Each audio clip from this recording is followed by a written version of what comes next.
the 80s, they had drum machines, 808s, 303s, 303s for the bass. Unfortunately, when we try to find them now, they're fairly expensive. They don't work as well. And what Ray did is he actually bought some of these reissues. So he's got the actual reissue of it's a clone of the 808. And in some cases, in my opinion, it's better. It's got a longer decay. The decay on the kick drum is a little bit longer than the original. And it does some great punch. stuff. In fact, when we were just listening, that's kind of the thing we're going to work on right now is the kick. But the other thing that he did was he bought into the same company, Acid Lab here, and this is almost like it's basically a bass player. Well, I started off just getting the basic stuff, a couple of oscillators. The way I've got it arranged right now, I've got all my oscillators over here.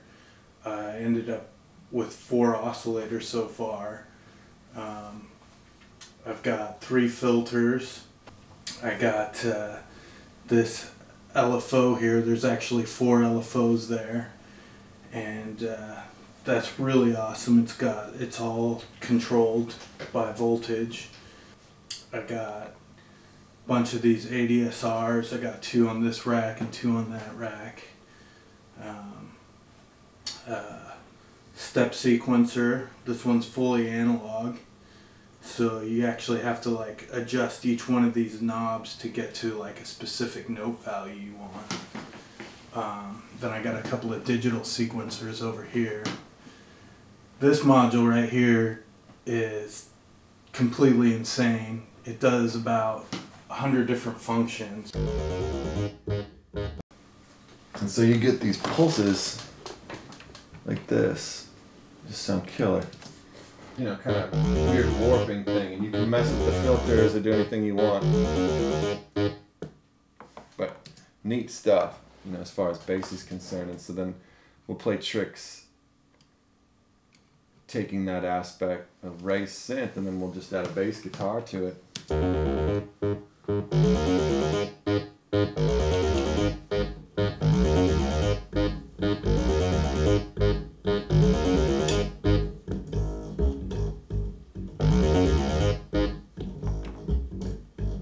Kind of breathy element.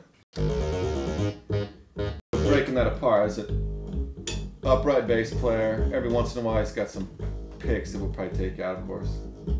But adding Ray's synth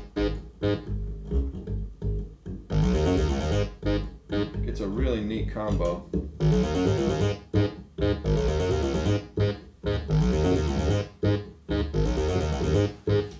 So what we'll probably do is just take a section like this and just loop it. Use it over and over if we can.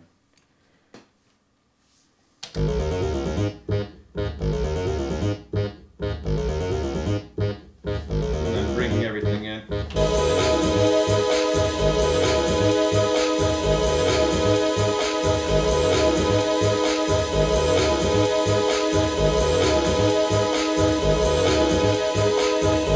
Nice depth, you know? But all of this is the real deal.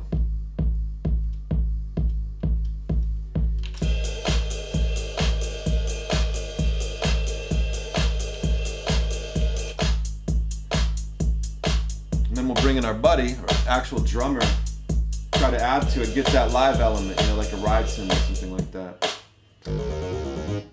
What we have here is all the parameters of this particular synth here, which is vacuum. They're all set here on these knobs, and you can see that they correspond. They're set here in the LED light and everything else, so everything is mapped out. But some people don't like to twist these knobs, so if I want to, I can flip this here, and now I've got all those knobs available on the faders instead, which I prefer. So there's multiple filters set here. Filter 1, filter 2, filter 3. So what I can do is just go back to how we had our filters set. And as I play something, I'll grab both of those filters at the same time. And I'll get this really amazing sound.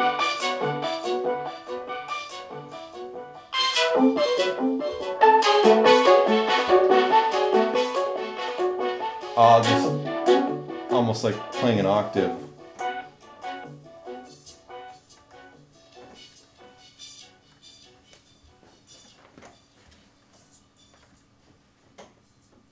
Just lost the monster now.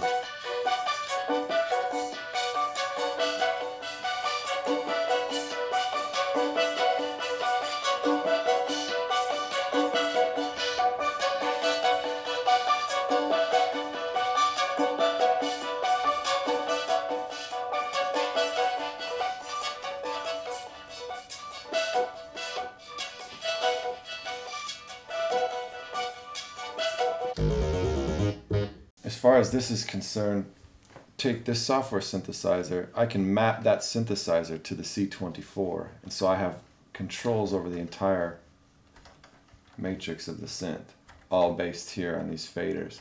So as we're playing, we can judge them, automate them, change them in any way, add noise, whatever we decide we want to do.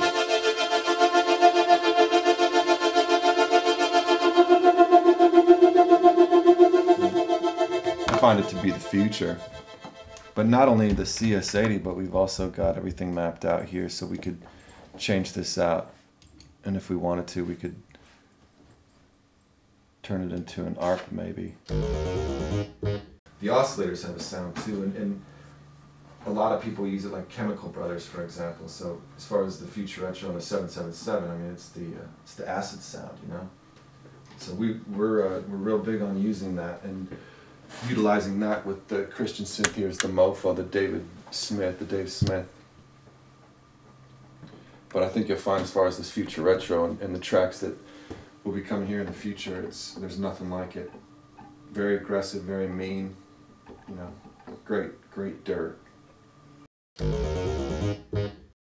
So that's our Mark 1, but we got really lucky with this because we actually, when we had this restored, we were told that this is one of the cleanest Mark 1s that he had ever seen, and he had actually worked for Rhodes himself, so we feel pretty blessed to have this thing. As far as the restoration of it, it's pretty much mint from back in the early 70s. So I mean, it really sounds nice. It's